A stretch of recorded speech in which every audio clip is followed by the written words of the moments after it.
Hello everyone, my name is Emily. I'm a manifesting coach, and today we are continuing the series about the basics of manifesting, the basics of the law of assumption, so that way you have a source, a resource that you can come back to where hopefully all your questions will be answered. If you don't really understand something, if you don't understand a phrase, if you don't understand a concept in the law of assumption, feel free to ask me and I will make a video about it if I haven't already.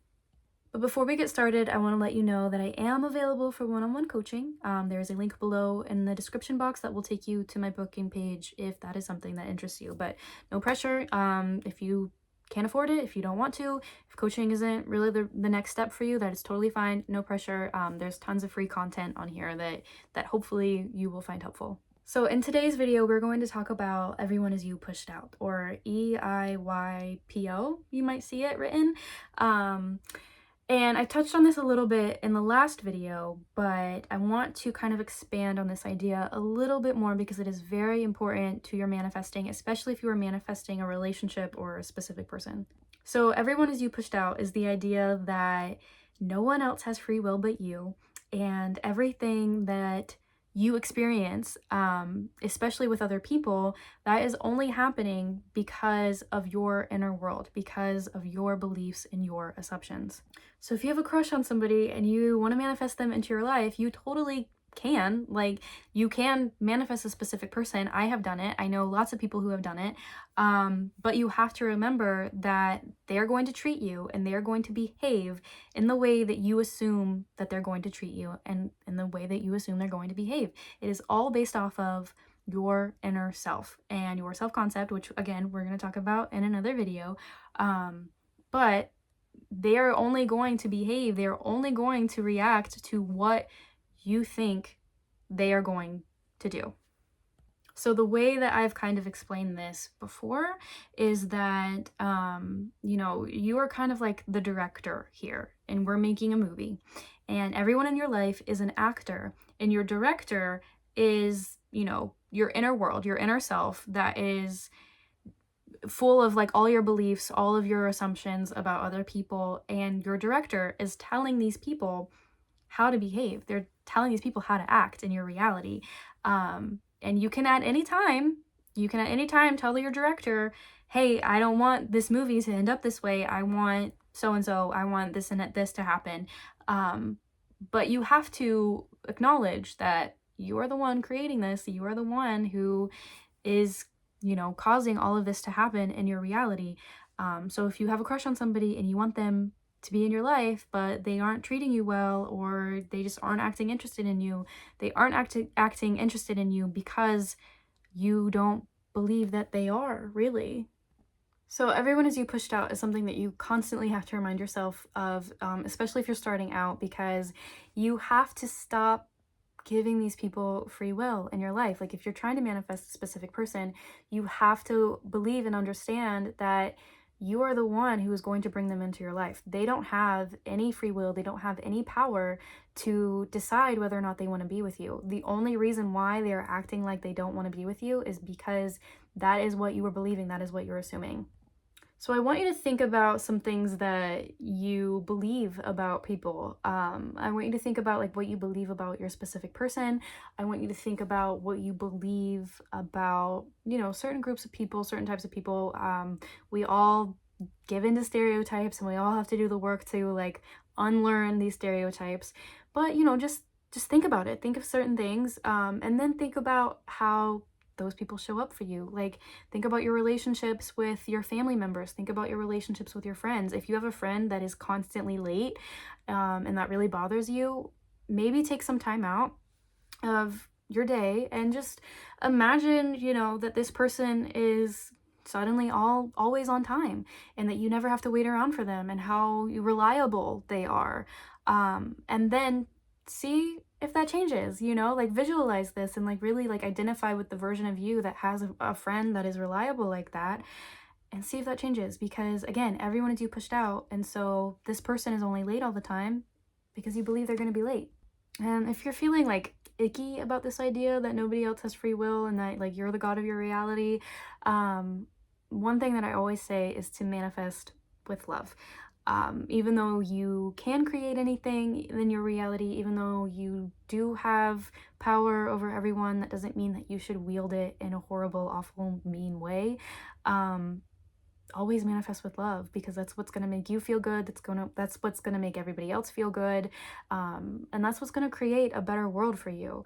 So, like, I see a lot of people who are in third party situations, meaning like they have, you want to manifest an SP, but that SP is in another relationship, or they have a crush on somebody else. And instead of like viewing yourself as the homewrecker, view yourself as somebody who is breaking up, something horrible, and you're bringing peace to everyone. I always tell my clients, like, imagine that your SP's boyfriend or girlfriend is really thankful that you came into their life, that they are able to find somebody that suits them better, and you're able to suit your SP better, and everybody is happier and everybody is better off, and that they actually don't even mind that your SP found somebody like you. They're actually happy for your SP. And like I said, manifest with love.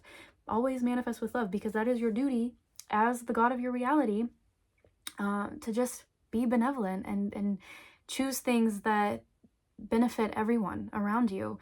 Not just you, not just your SP, but you can take the extra time, the extra mile, and manifest a scenario that suits everyone, that makes everyone happy. And I also, again, if you're feeling icky about this idea that nobody has free will, I believe that we have parallel realities. And in my reality, nobody has free will over me. Nobody has free will. Nobody can trump my beliefs or my assumptions. And so that means that what I experience in my reality, I am creating. But I also believe that everyone else on this planet has their own reality where they are creating whatever it is that they want, if they choose to harness that power, if they choose to be manifestors. So even though, like, I'm manifesting my SP, if there's a reality where my SP doesn't want to be with me, there's a reality where my SP doesn't want to be with me. I'm just not choosing to be in that reality.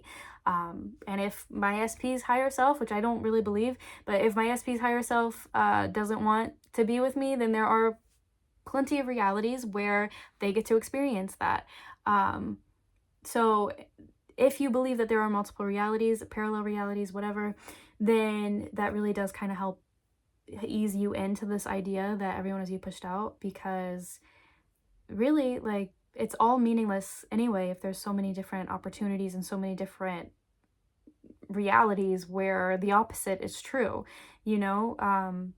so it's so insignificant and inconsequential to me to think about free will in this way, because there are so many different realities where there's so many different possibilities, there's so many different circumstances and outcomes that have been manifested.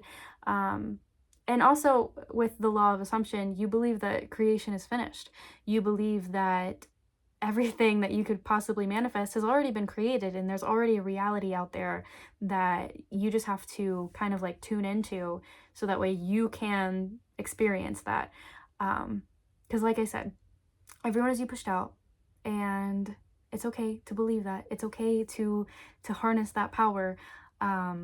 There's also people who believe that everyone is you pushed out is just a way to explain the phenomenon of, like, how, if you're manifesting an SP and you feel like your SP doesn't like you, they don't want you, or they, find you annoying or whatever, if you are really obsessed with your SP and you really want to manifest them, you can sometimes behave in a way that is going to turn them off from you. And that is what everyone is you pushed out means to certain people. Because a lot of people, they don't like the idea that nobody has free will. But, there's ways that you can get around it to where you can learn to be more comfortable with it. And you can always, come up with your own theories. You can come up with your own ways that this makes sense to you. But at the end of the day, it's all going to be the same. At the end of the day, it's all going to manifest the same, that, whatever it is that you believe, whatever it is that you assume, that is how people are going to react in the world around you. And that's just the way that it is. If this is something that isn't comfortable for you to hear, then maybe the law of assumption just isn't for you. Maybe you should focus more on the law of attraction instead. So Anyway, I hope that this was helpful. If you have any questions, please let me know. Again, there's a link below if you want to book a session with me. If not, all right, I'll see you guys in the next one. Bye.